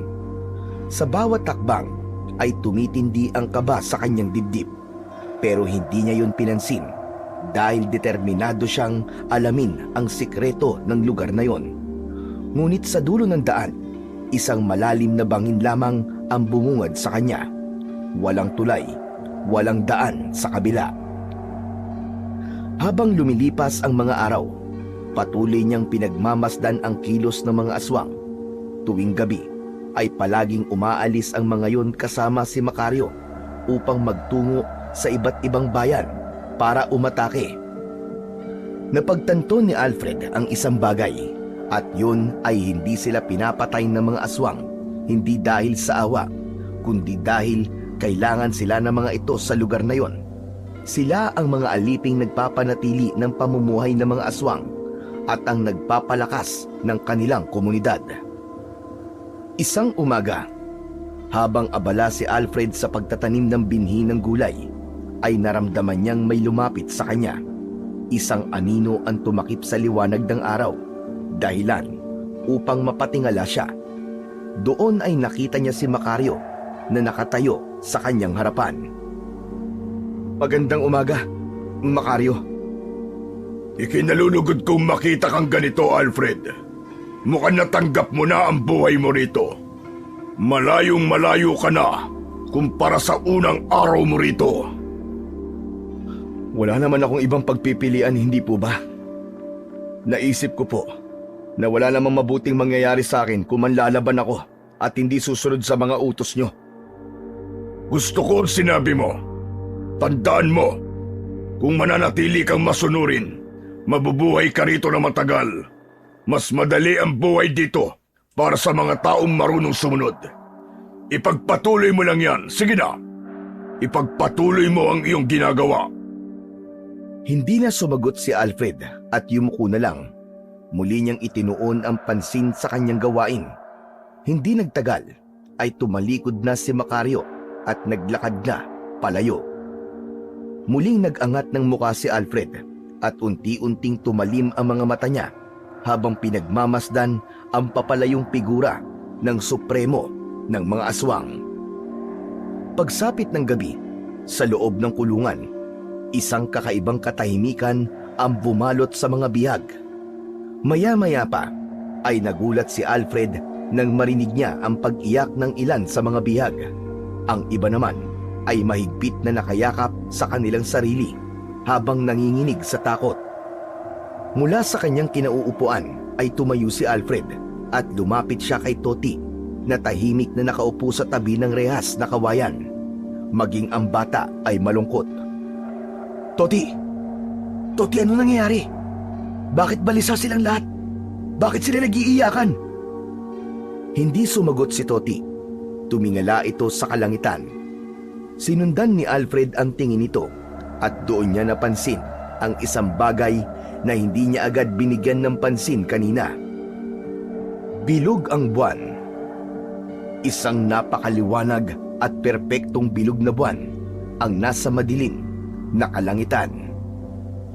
Toti, may kinalaman ba ang bilog na buwan kung bakit sila takot na takot? Oo, Kuya Alfred. Tuwing bilog ang buwan, may ritual na ginagawa ang mga aswang sa lugar na to. Ano? Anong klaseng ritual? Isa sa atin ang iaalay kay Macario. Pinapatay nila ang isa sa mga bihag at inaalay ang dugo sa kanya. Narinig ko noon na sa tuwing nakakainom ng sariwan dugo si Macario kapag bilog ang buwan, ay mas lalo tong lumalakas. Kung ganun, maaaring ako o ikaw ang iaalay mamaya kay Macario? Ganun na nga, Kuya. Kaya lahat ay natatakot kasi walang nakakaalam sa atin kung sino ang iaalay mamaya sa ritual. Biglang nanlamig ang pakiramdam ni Alfred. Parang may dumaloy na yelo sa kanyang mga ugat. Dahan-dahan niyang nilingon ang iba pang bihag. Doon niya napagtanto na hindi pa rin pala sila ligtas sa mga aswang. Dahil isang beses sa isang buwan ay isa ang kailangan mamatay sa kanila para sa ritual na sinabi ni Toti. Sa pagkakataon din na yon ay nalaman niya na marami pa siyang hindi alam sa lugar na yon at sa mga bangungot na maaaring mangyari sa kanya mamaya o sa mga susunod na araw. Lumipas ang ilang oras, ngunit lahat ng tao na nakakulong ay gising pa rin. Maging si Alfred ay hindi na rin mapakali, lalo na't may posibilidad na siya ang mapili na alay sa ritual ng mga aswang. Biglang naputol ang kanyang pag-iisip nang marinig niya ang isang malakas na sigawan mula sa isa pang kulungan. Agad siyang tumayo at lumapit sa mga rehas na kawayan upang silipin ang nangyayari. Napansin niyang halos lahat ng bihag ay natigilan rin upang panoorin ang nakakakilabot na tagpo. Isang lalaki ang pilit na hinihila palabas ng kulungan. Bakas sa mga mata nito ang takot habang nagpupumiglas sa paghatak ng dalawang aswang. Sumisigaw ito, nagmamakaawa, ngunit parang walang naririnig ang mga aswang. Dinala ng mga aswang ang lalaki sa gitna ng kuta, kung saan nakatayo ang isang mataas at matandang puno. Ang paligid nito ay tila sinadyang bakante para doon isagawa ang isang madugong ritual. Matapos madala ang lalaki sa ilalim ng puno, ay saka naman dumating si Macario na nasa anyong aswang. Suot nito ang isang pulang kapa na may nakasaklob na hood. Mabilis na itinali ng mga aswang ang lalaki sa paa, saka isinabit yun sa puno ng patiwarik. Tuluyan nang napasigaw sa takot ang biktima. Umiyak yun at nagmakaawa. Pinalibutan si Macario ng mga alagad nitong aswang. Inalis ni Macario ang nakasaklob na hood sa ulo nito at isa sa mga alaga nito ang nag-abot dito ng isang matalim na karit. Habang hawak ang karit, humakbang si Macario papalapit sa lalaki. Nanlalaki ang mga mata ni Alfred habang nakatingin sa nangyayari. Nagsimula na ang ritual, Kuya Alfred. Kung mahina ang sikmura mo, huwag mo nalang panoorin. Hindi sumagot si Alfred. Nanatili siyang tahimik, ngunit dinig na dinig niya ang hikbi at sigaw ng ibang bihag. At sa isang iglap, gamit ang karit, ay marahas na ginilitan ni Macario ang leeg ng lalaking nakabitin ng patiwarik. Agad bumalong ang mainit at pulang dugo mula sa sugat nito sa leeg. Bumaha ang dugo pababa sa mukha ng biktima na nagpipititlag pa bago tuluyang malagutan ng hininga. Nanginig si Alfred sa galit habang pinapanood si Macario na tumapat sa dumadaloy na dugo. Tumingala si Macario at sinahod nito ang dugo gamit ang bibig. Nilasap nito ang sariwang dugo na parang isang halimaw na gutom na gutom. Nang matapos yun, itinapon ni Macario ang karit at malakas itong sumigaw na sinundan din ng sabay-sabay na pagsigaw ng mga alagad nito. Ngunit sa halip na takot, galit ang lumukob kay Alfred. Namuo sa loob niya ang isang matinding puot sa mga aswang na naroon. Nangako siya sa kanyang sarili na kung tatakas siya mula sa impyernong lugar na yon, ay hindi siya aalis ng mag-isa. Isasama niya ang lahat ng bihag na katulad niya. Ilang minuto nang tapos ang ritual, pero hindi pa rin makatulog si Alfred. Nakahiga siya sa malamig at matigas na sahig ng kulungan habang nakatingin sa bilog na buwan.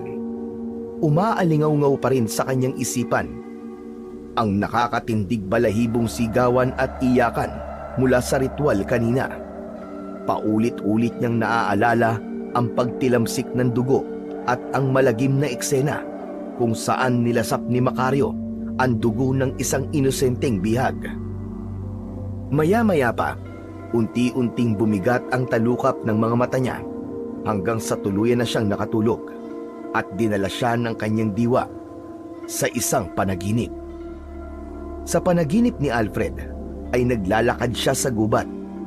Pamilyar ang lugar at agad niyang napagtanto na yun ang ipinagbabawal na bahagi ng gubat na ilang beses niya nang pinuntahan. Hindi nagtagal, narating niya ang makipot na daan na ilang beses niyang nilakaran noon. Nagpatuloy siya sa paglalakad hanggang sa makarating siya sa gilid ng bangin. Natigilan si Alfred nang may nakita siyang isang matandang ermitanyo na nakatayo sa gilid ng bangin. Mahaba ang buhok at balbas nito at nakasuot ng isang mahabang damit na umaabot sa talampakan nito. Sino ka? Anong ginagawa mo rito? Bukas ng gabi, magpunta ka rito. Kailangan ng simula ng pag-aaklas. Naputol ang panaginip ni Alfred nang bigla siyang nagising. Agad siyang napabalikwas ng bangon, ngunit sa halip na takot, isang matinding sigla ang pumuno sa kanyang puso. Agad niyang naisip na baka ang panaginip na yon ay isang pangitain upang tuluyan na silang makaalis sa lugar na yon ng mga aswang. Nang sumunod na araw, gaya ng nakasanayan, ay maghapong nagtrabaho si Alfred. Buong araw siyang naghakot ng kahoy, naglinis sa paligid ng kuta ng mga aswang at tumulong sa pagtatanim. Nang magsimula ng dumilim ang paligid at naging abala na ang ibang mga aswang sa pamimigay ng pagkain, sinamantala ni Alfred ang pagkakataon na yon. Pasimple siyang humakbang papalayo at tiniyak niya na walang makakapansin sa kanya. Dahan-dahan siyang lumusot sa pagitan ng mga kubol at tumakbo siya papunta sa gubat. Habang naglalakad si Alfred sa makapal na kakahuyan, bigla niyang naramdaman ang malamig na hangin sa kanyang batok. Napalingon siya at naramdaman niyang may sumusunod sa kanya. Agad siyang nagtago sa likod ng isang puno.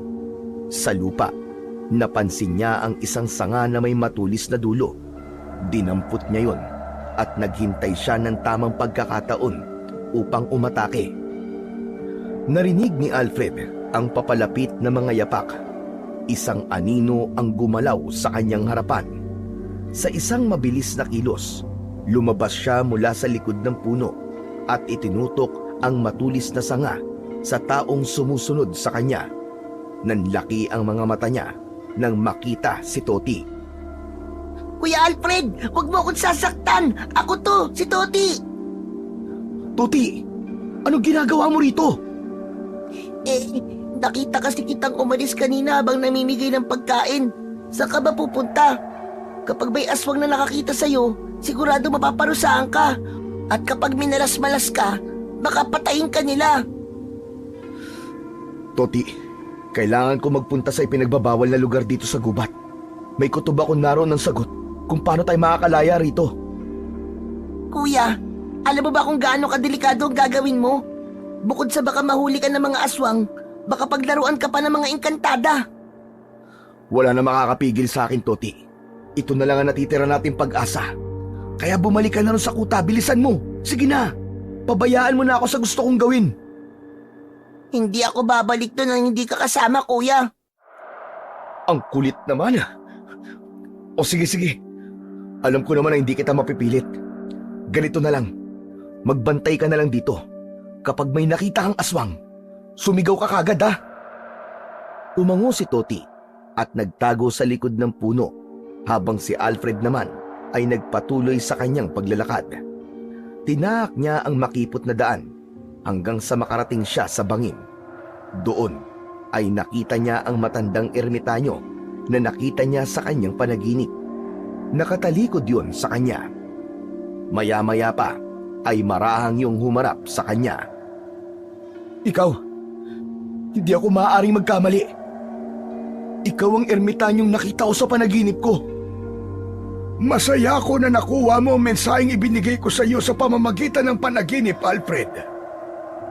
Sino ka ba? Bakit mo alam ang pangalan ko at bakit mo ako pinapunta rito? Naglakad ang ermitanyo papalapit kay Alfred at inilahad nito ang isa nitong palad.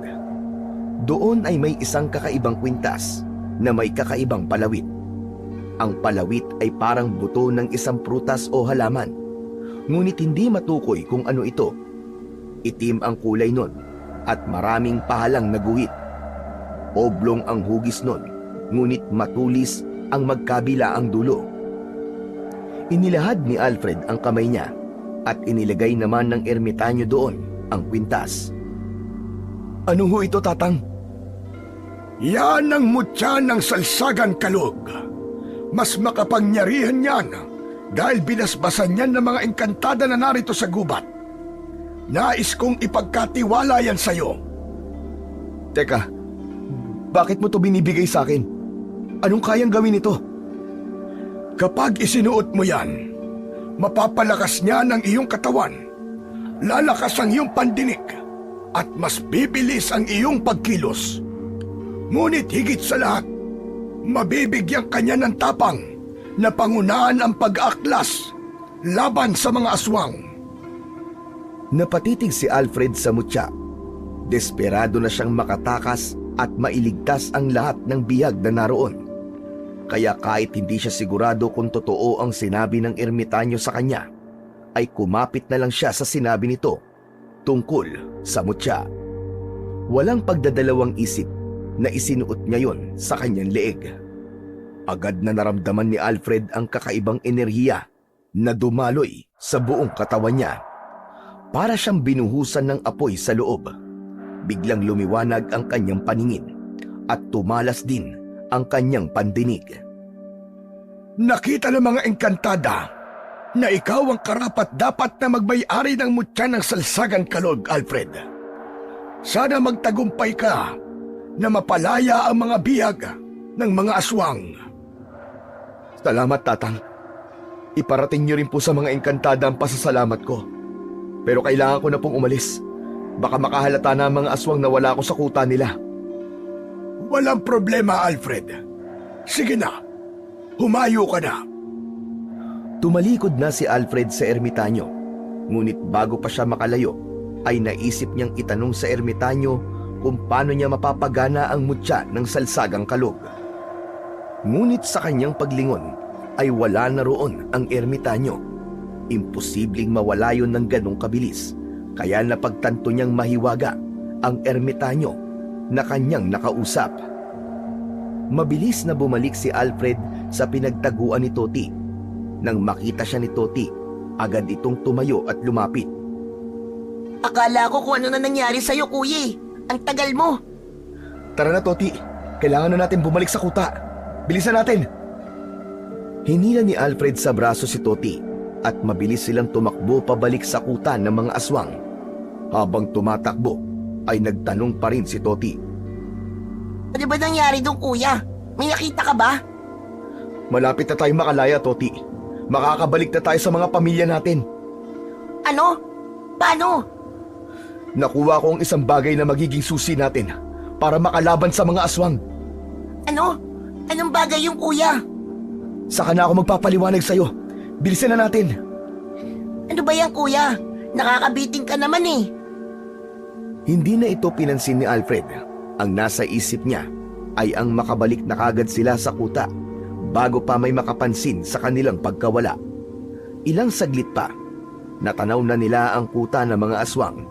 Nakita nila, kaunti na lang ang pila ng mga bihag na naghihintay ng kanilang pagkain.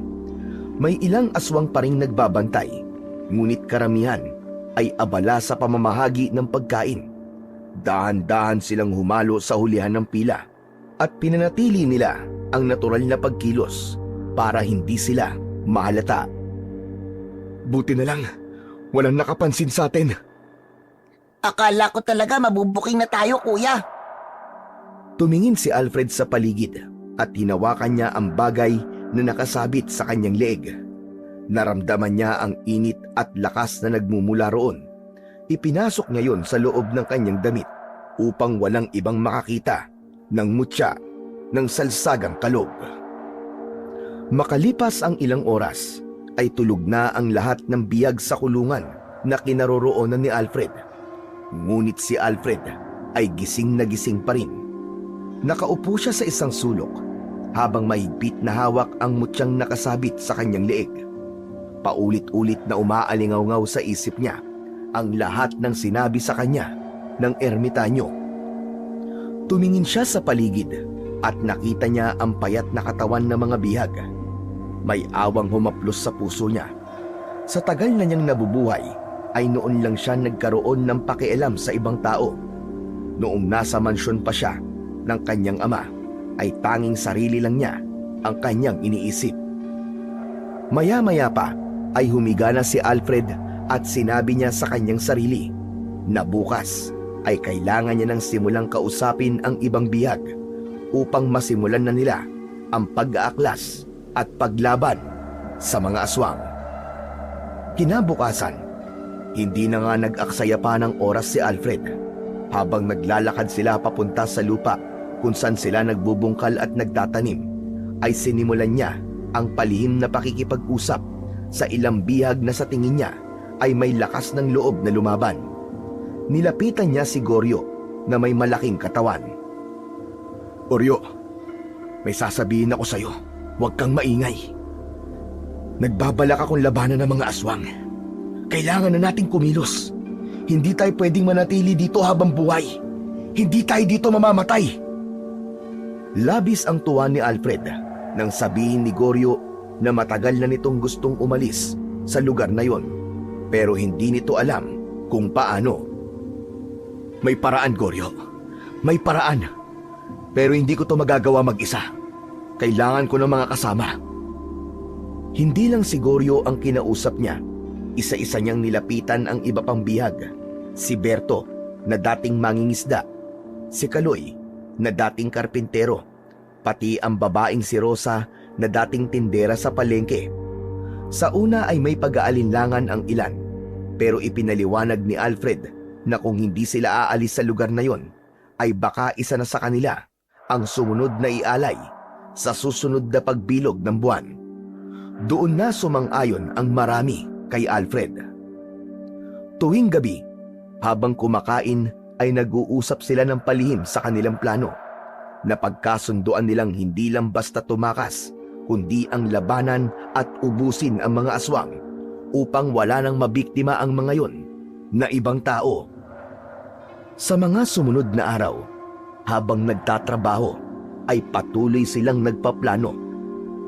Kapag umaalis ang mga aswang upang sumalakay sa ibang bayan, sinasamantala ni Alfred ang pagkakataon na yon para kausapin ang iba pang bihag. May ilan na takot at ayaw makisali, ngunit mas marami ang nais lumaban at yun ang mahalaga para sa kanya.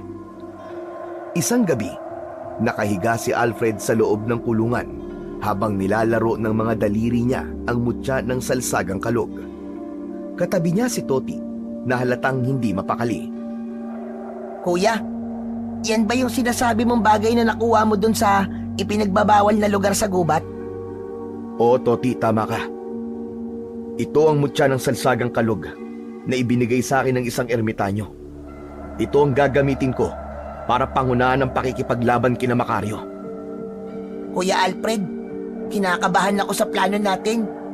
Paano kung hindi tayo magtagumpay? Paano kung mapahamak tayo? Natatakot ako, kuya. Toti, itong tandaan mo. Mas nakakatakot kung habang buhay tayo mananatili sa impyernong lugar na ito. Gusto mo bang hintayin na lang natin ang araw na maging alay tayo ng mga aswang na yung kay Macario sa tuwing bilog ang buwan? Ayoko mamatay dito, Kuya Alfred. Kaya nga lalaban tayo, di ba? Alam mo, ang dami ko nang nagawang mali sa buhay ko. Ang dami kong desisyon na pinagsisihan ko. Pero ang pinakamalaking pagkakamali ko, hindi ako naging mabuting anak sa tatay ko. Hindi ko alam kung kaya ko pang bumawi sa kanya. Pero baka huli na ang lahat. Baka kahit magbalik pa ako sa amin, ay hindi niya na ako tanggapin. Pero gusto kong gumawa ng isang bagay na alam kong maipagmamalaki niya. Kahit sa huling pagkakataon. Bago ako matulog, magdadasal ako, kuya. Sana magtagumpay tayo. Sana malalo tayo labang kina Macario. Salamat, Toti. Sige na, matulog ka na. Makalipas ang ilang sandali, ay nakatulog na si Toti.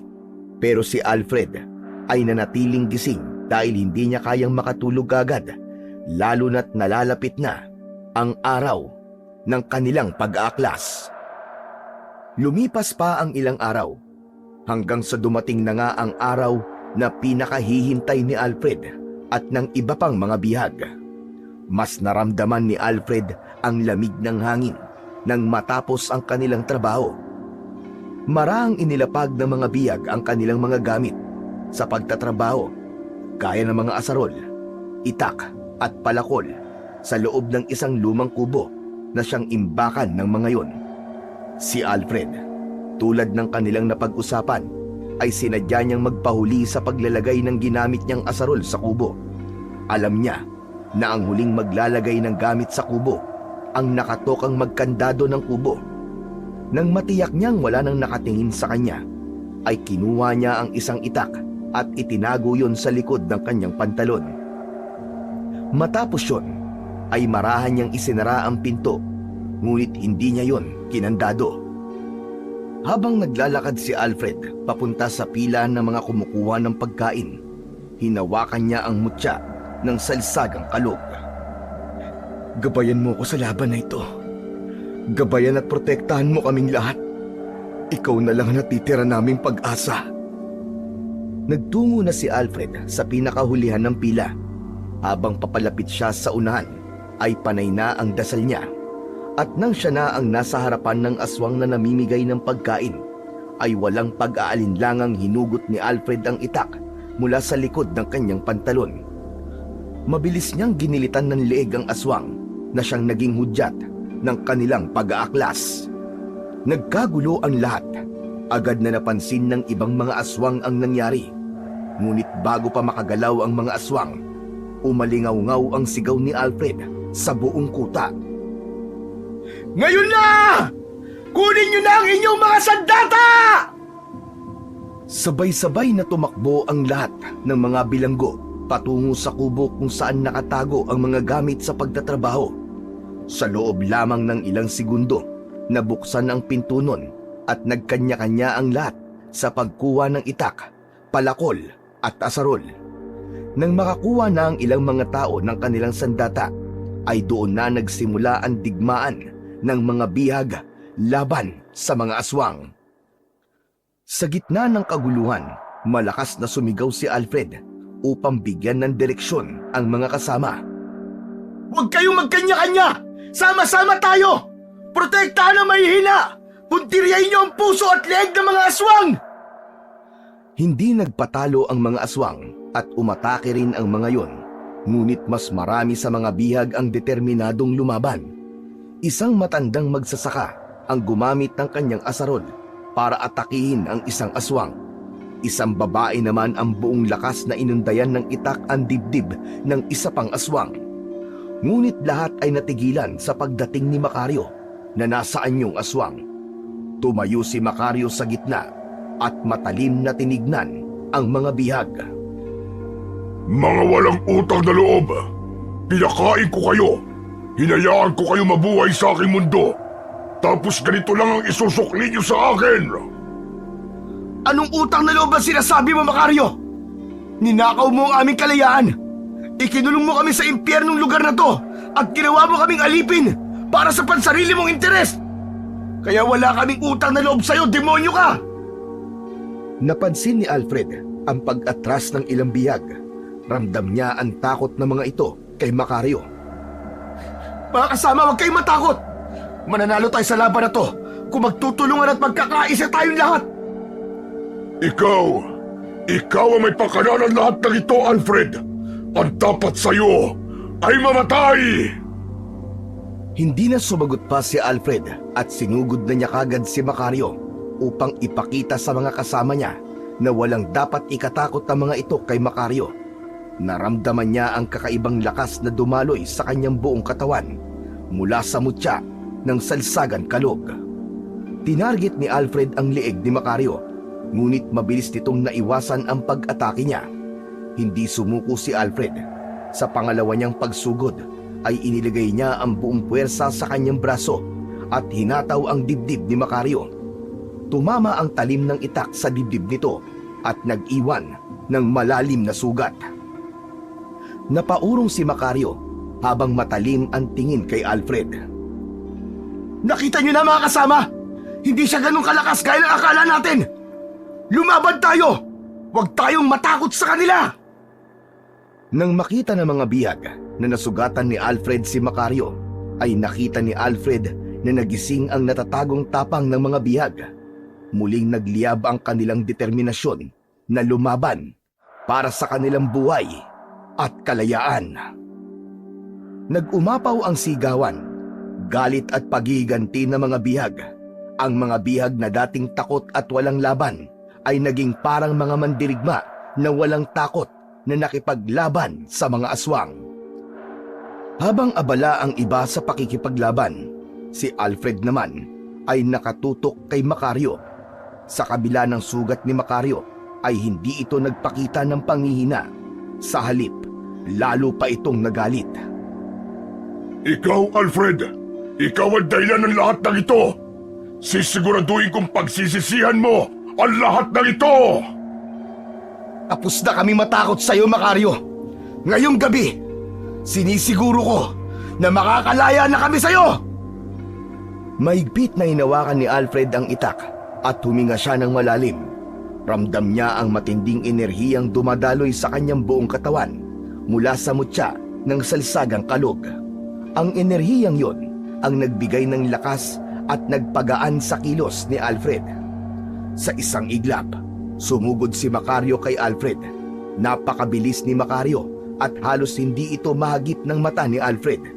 Ngunit dahil sa gabay ng mutya, mabilis na naiwasan ni Alfred ang bigwas ng matatalas na kuko ni Macario. Mabilis siyang gumulong sa gilid at sumugod pabalik.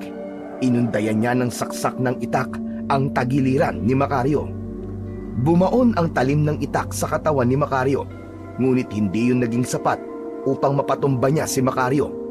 Sinubukan ng supremo ng mga aswang na sakmalin si Alfred, ngunit mabilis niyang naiwasan ang pag-atake nito.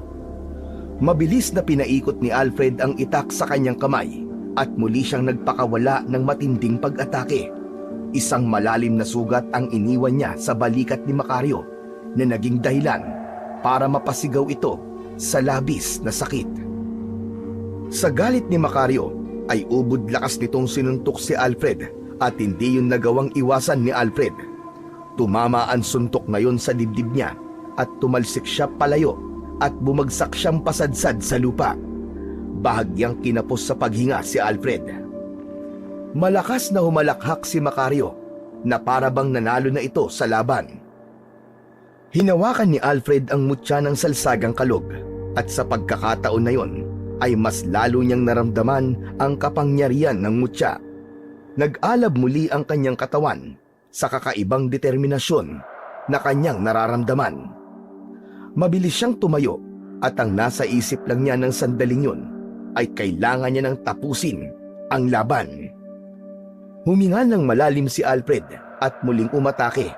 Sa pagkakataon na yon ay mas mabilis na gumalaw si Alfred. Nilagpasan niya ang mabibigat na atake ni Macario at sa wakas, nakita niya ang kanyang pagkakataon nang sandaling bumaba ang depensa ng supremo ng mga aswang. Sa isang mabilis na paggalaw, umiwas si Alfred sa atake ni Macario at sa kanya itinarak ng malalim ang itak sa tagiliran ni Macario. Pumalaw sa sakit si Macario, ngunit hindi pa tapos si Alfred. Muli niyang ibinaon ang talim ng itak sa balikat ni Macario. Nang bumagsak si Macario sa lupa, ay halos wala na itong lakas. Lumapit si Alfred sa harap ni Macario at tinignan ito ng matalim. At sa huling pagkakataon, itinaas ni Alfred ang kanyang itak. At isang napakalakas na taga ang pinakawalan niya na siyang pumutol sa ulo ni Macario. Bahagyang naluwa si Alfred nang sa wakas ay nagawa niyang wakasan ang buhay ng supremo na mga aswang na bumihag at nagpahirap sa kanilang lahat. Nang nakita ng mga kasama ni Alfred na nagawa niyang mapatay si Macario, ay mas lalong lumakas ang loob ng mga yon para makipaglaban. Isa-isa nilang pinaslang ang mga natitirang aswang hanggang sa wala nang natira sa mga yon. Napuno ang buong lugar ng sigawan ng tagumpay at iyak ng kasiyahan mula sa mga dating bihag. Naluluwang pinagmasdan ni Alfred ang mga kasama niya. Pagod man ang kanyang katawan, ay mas matimbang ang pakiramdam ng tagumpay. Mahigpit niyang hinawakan ang kanyang itak bago tumingin sa mutya ng salsagang kalog na nakasabit sa kanyang leeg. Alam niyang yun ang nagbigay sa kanya ng lakas upang labanan si Macario. Maya-maya pa ay masayang lumapit si Toti sa kanya. Kuya Alfred! Kuya Alfred! Maraming salamat. Kung hindi dahil sa'yo, hindi kami magkakaroon ng tapang na lumaban. Wala yun, Toti. Isa pa. Tayong lahat ang naging dahilan kung bakit malaya na tayo ngayon. Kung hindi tayo nagkaisa, ay malamang bihag pa rin tayo ng mga demonyong aswang na yan. Pero ikaw ang naging dahilan kung bakit kami lumaban, kuya. Ikaw ang nagbigay sa amin ng pag-asa. Salamat, Toti. Kailangan din natin pasalamatan ang mutya ng Salsagang Kalog at ang ermitanyo nagbigay nito sa akin. Hindi lang ako ang pinutrektahan nito, kundi tayong lahat. Malaya na tayo, Toti. Malaya na tayo. Makakauwi na tayong lahat. Nang sabihin ni Alfred ang huling pangungusap, ay napansin niya na biglang nalungkot si Toti. Oh, bakit, Toti? Anong problema? Kasi kuya, wala naman na akong uuwian eh. Ha? Teka, anong ibig mo sabihin? Nung kinuha kami ni nanay ni Macario sa bahay namin, ay pinatay nila si tatay. Si nanay naman, inalay nila sa ritual bago pa kami dumating dito, kuya. Natahimik si Alfred. Ramdam niya ang bigat ng pinagdadaanan ng bata. Alam niyang walang salitang makakapagpagaan ng sakit na yon. Hanggang isang bagay ang kanyang naisip. Yumukod siya at ipinatong niya ang isa niyang kamay sa balikat ni Toti. Kung ganon, sumama ka na lang sa akin, Toti. Ano, kuya? May bahay kami, Toti. Hindi kita hayaang mag-isa. Simula ngayon, pamilya na kita. Doon ka na lang tumira, kasama ko at ang tatay ko. Nga, kuya? Oo, pambawi ko to sa'yo. Dahil ikaw ang unang kumausap sa akin nung napunta ako dito. Kahit palagi kitang sinusungitan nun, hindi mo pa rin ako nilayuan. Salamat! Salamat, Kuya Alfred! Maraming salamat sa'yo! Tumulo ang luha ni Toti, hindi dahil sa lungkot, kundi dahil sa sobrang saya. Hindi na nito napigilan ang sarili at niyakap na nito ng mahigpit si Alfred. Hinaplos naman ni Alfred ang likod ng bata na para bang sinasabi niya na kailanman ay hindi na mag-iisa si Toti. Matapos ang lahat ay nagkanya-kanya na ng uwi ang lahat ng mga bihag.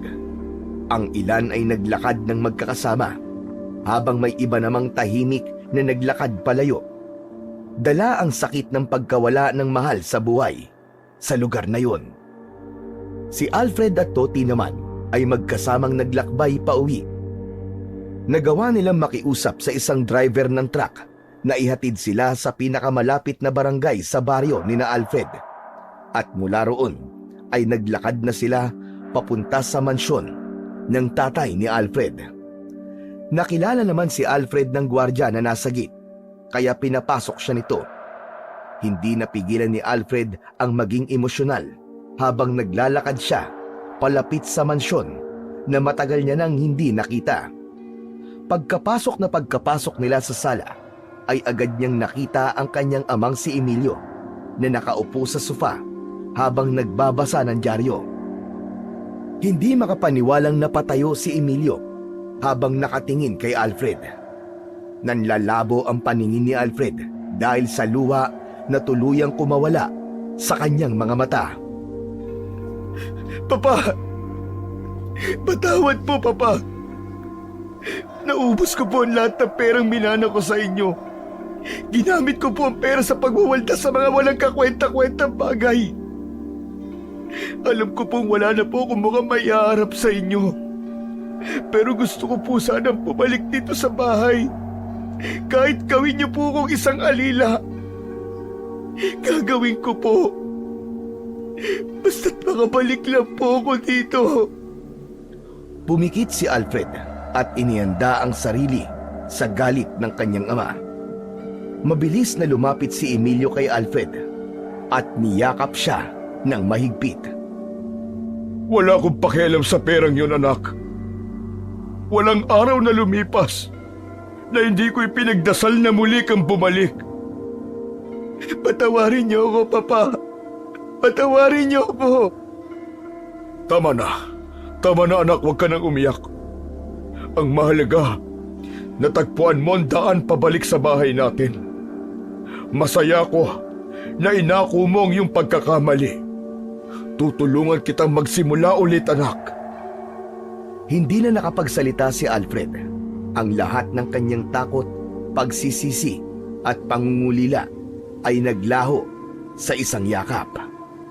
Maya-maya ay tinawag ni Emilio ang mga kasambahay at inutusan nito ang mga yon na katayin ang pinakamalaking baka at anito ay kailangan nilang maghanda ng masasarap na pagkain dahil bumalik na ang anak niyang si Alfred.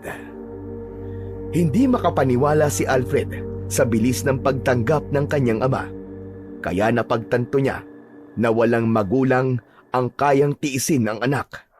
Pero madalas ay may mga anak na kayang tiisin ang magulang. Hindi man kagad natanggap ng kanyang kapatid ang pagbabalik niya. Kalaunan ay natutunan nitong muling buksan ang puso para sa kanya. Ang kapatid pa nga niyang matanda ang tumulong sa kanya upang pamahalaan ang kanilang manukan na siyang naging bagong simula para kay Alfred. Pumayag si Emilio na doon na rin manirahan si Toti sa kanilang bahay at itinuring nila itong tunay na bahagi ng pamilya. Pinili ni na Alfred at Toti na ilihim ang tungkol sa kuta ng mga aswang sapagkat alam nilang mahihirapan ng iba na paniwalaan yon. Ngunit isang bagay pa rin ang patuloy na nagpapaalala kay Alfred sa lahat ng kanyang masalimuot na pinagdaanan. Ang mutya ng salsagang kalog para kay Alfred ay hindi lamang yun isang makapangyarihang mutya, kundi isang simbolo ng kanilang paglaban at paglaya mula sa kasamaan.